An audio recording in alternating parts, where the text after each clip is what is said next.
ابو سعید خدری رضی اللہ تعالیٰ عنہ حدیث کے راوی ہیں،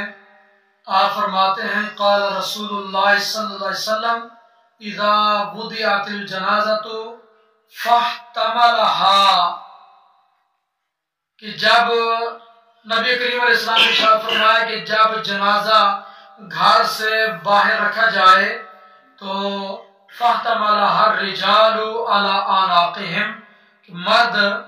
اپنے کندھوں پر اس میت کو اٹھائیں، فَإِن كَانَتْ صَالِحَةً، اگر وہ میت نیک تھی، اچھے اعمال اس نے کیے تھے، تو قالت قدمونی، میت کہتی ہے ان اٹھانے والوں کو کہ مجھے جلدی جلدی آگے لے جاؤ، وَإِن كَانَتْ غَيْرَ صَالِحَةٍ، اور اگر وہ میت صالح نہ ہو، گناہگار ہو، تو قالت لِأَهْلِهَا يَا وَيْلَهَا أَيْنَ تَذْهَبُونَ بِهَا، تو وہ میت جو غیر صالح ہوتی ہے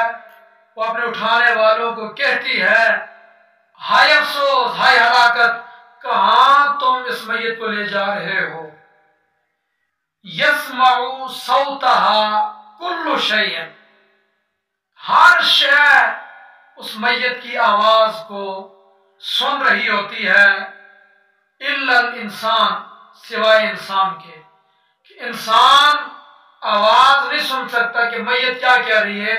باقی ہر شے آواز سن لیتی ہے۔ وَلَوْ سَمِعَ الْإِنسَانُ لَصَعِقَ،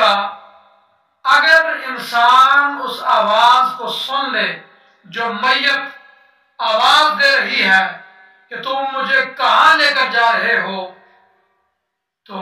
لصعق، انسان وہ آواز سن کر بے ہوش ہو جائے۔ اس حدیث پاک کو